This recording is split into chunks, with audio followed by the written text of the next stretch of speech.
हाल चाल, क्या हाल चाल, क्या हाल चाल। कैसे हो सभी लोग? आई होप अच्छे से होंगे, मजे में होंगे, अच्छे से तैयारी भी कर रहे होंगे क्योंकि बोर्ड्स नजदीक आ रहे हैं।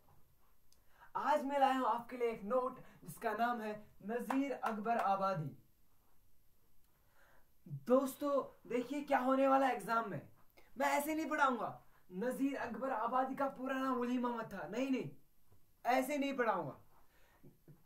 देखिए कैसे पढ़ाऊंगा। जब आप एग्जाम सेंटर में बैठेंगे, जब आपके हाथ में पेपर आएगा तो वहां पर ये नोट लिखा होगा नजीर अकबर आबादी, तो आप समझेंगे अब हमने गोटा याद किया है। नजीर अकबर आबादी उसके बाद क्या था, ऐसे नहीं होना चाहिए। नजीर अकबर आबादी बताना, ऐसे नहीं, बिल्कुल भी ऐसे नहीं होना चाहिए। ऐसे होना चाहिए। तुझे मैं बताऊंगा नजीर अकबर आबादी का पूरा नाम ऐसा है, तुझे तेरे दिमाग में बैठना चाहिए। ये बात तू दिमाग में बिठा ले। आज का जो ये नोट है अब तुझे भूल नहीं जाएगा। लेकिन बात क्या है, कैसे नहीं भूल जाएगा, थोड़ी सी मेहनत करनी है। मैं तुझे समझाऊंगा, उसके बाद तुझे एक रफ उठानी है, नोटबुक उठानी है, कॉपी उठानी है, उसके साथ एक पेन उठाना है और इसको रिपीट करना है। उस पर लिखना है, बुक से नहीं देखना है, किसी रेफरेंस से नहीं देखना है, किसी गाइड से नहीं देखना है, खुद लिखना है। अपने अल्फाज भी लिख सकते हो या पहले मेरी बातें सुनोगे फिर अपने अल्फाज भी लिख सकते हो या बुक से देखोगे बाद में। तो हम शुरू करते, चलिए दोस्तों। नजीर अकबर आबादी का पूरा नाम वली मोहम्मद था। देखिए हर किसी का नाम है, जैसे कि आपका नाम, मेरा नाम, हर किसी का अलग अलग नाम है। ऐसे ही नजीर अकबर आबादी का पूरा नाम, पहले नाम है, दोस्त आपको एक नाम से बुलाते हैं, घर वाले एक नाम से बुलाते हैं, और अगर कोई शायर है तो उसको शायरा नाम अलग दिया जाता है, तखल्लुस दिया जाता है।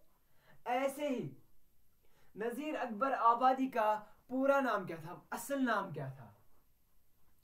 उसको उसका असल नाम वली मोहम्मद था।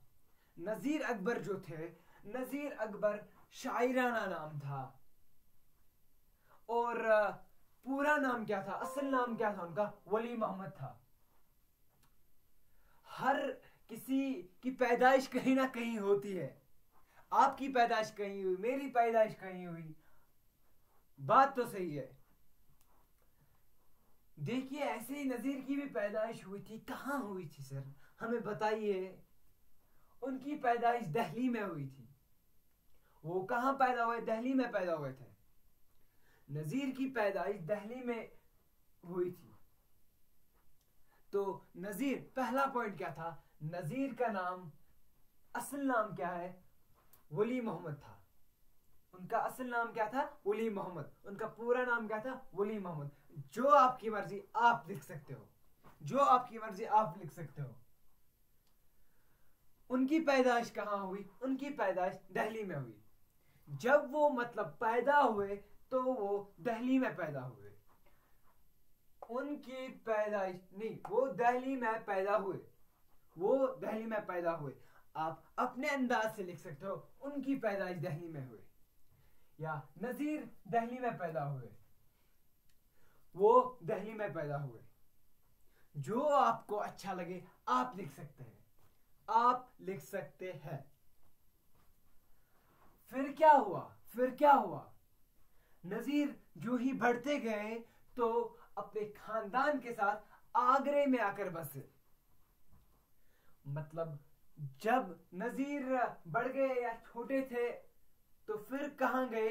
अपने खानदान के साथ आगरा चले गए। आगरा आप जानते हो होंगे, यूपी से पड़ता है वो। आगरा में बसे। नजीर की पैदाइश दिल्ली में हुई, पैदा वो कहां हुए? दिल्ली में। फिर कहां चले गए? अपने खानदान के साथ, सारा उनका खानदान, और वो कहां गए? आगरा। आगरा में बस गए। नजीर जो थे वो अवामी शायर थे, शायर थे। मतलब वो आवाम की शायरी करते थे। वो भी आगे समझाऊंगा, फिलहाल आपको ये समझना है अवामी शायर। अवाम आपने सुना होगा, अवाम कौम, किसी कौम को अवाम कहते हैं। जैसे कि ये बहुत सारे लोग, ये अवाम कलेक्टिव नाउन, समझ में आ रहा है। अवामी शायर थे। उनकी शायरी जो थी उसमें हिंदुस्तान माहौल की अक्कासी की गई है। मतलब उसमें हिंदुस्तान के माहौल की शायरी की गई है। उसने अपनी शायरी में हिंदुस्तान का बयान किया है। उसने हिंदुस्तान की हर चीज को जाहिर किया अपनी शायरी में। उसने हिंदुस्तान के मौसमों पर बात की, उसने हिंदुस्तान के मेलों पर बात की, त्योहारों पर बात की, और इंसानी के मुख्तलिफ पहलुओं पर बात की। उसने इन सब पर बहुत सी नज़में लिखी।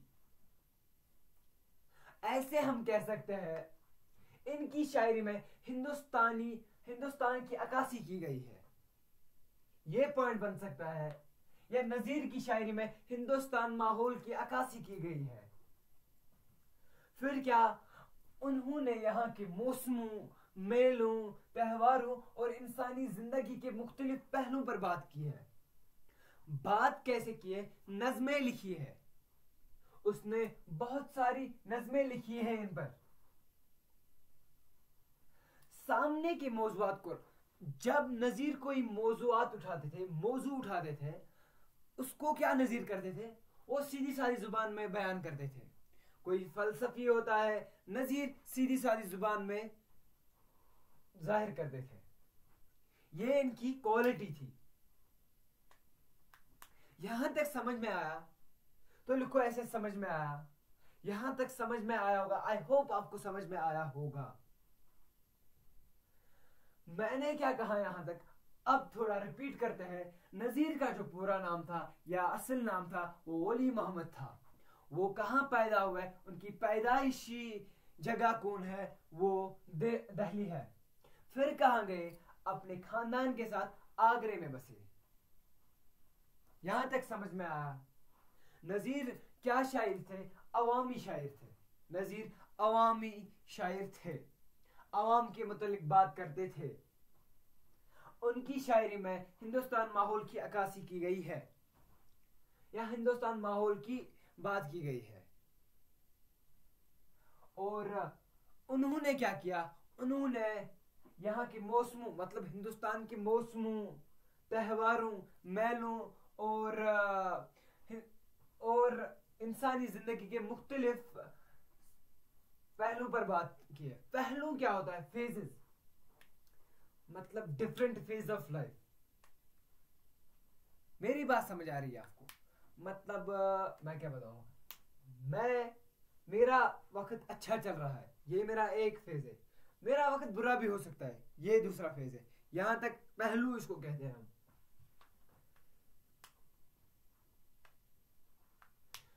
नजीर की क्या खूबी थी मैंने आपको बताया था, सीधी सादी जुबान में बयान करना। किसी भी मौजूद को उठाना, उसको सीधी सादी जुबान में बयान करना। ये किसकी खूबी थी? नजीर की खूबी थी। इनके पास जो था अल्फाज का गैर मामूली जखीरा था। मतलब इनके पास अल्फाज बहुत थे, बहुत सारा लिखते थे। इनके पास जखीरा इन द सेंस, मतलब वो सोना होता है ना, जेवर वेवर, वो बहुत सारा होता है, तो उसको हम कहते हैं जखीरा। पहाड़ था, नॉलेज का वो पहाड़ था इनके पास।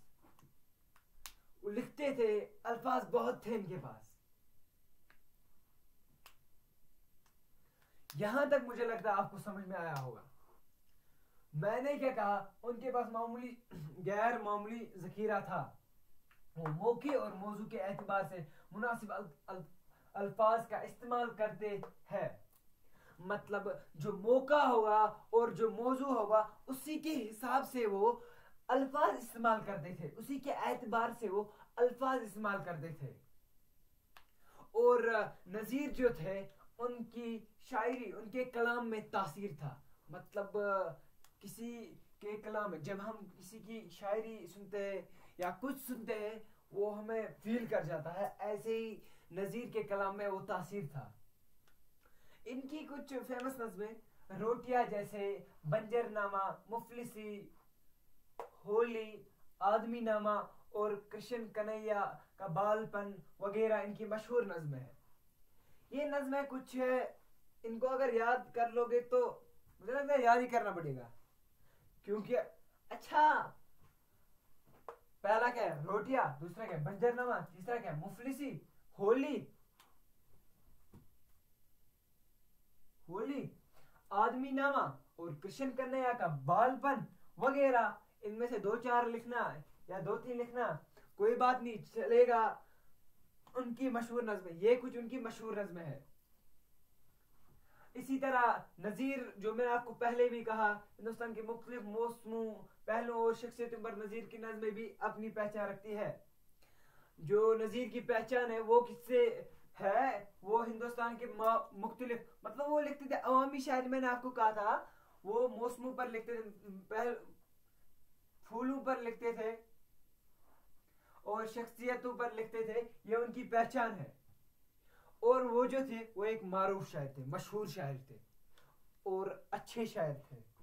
तो आज के लिए इतना ही। आई होप आपको समझ में आएगा, आपको अंडरस्टैंड हो गया होगा।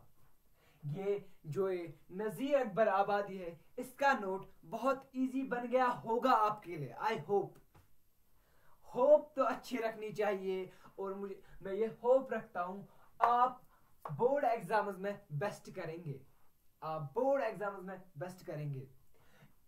ये नोट अगर आया तो आप इस नोट को फोड़ेंगे।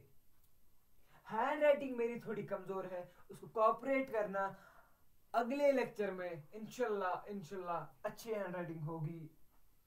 तो ये नोट आपको समझ में आया होगा।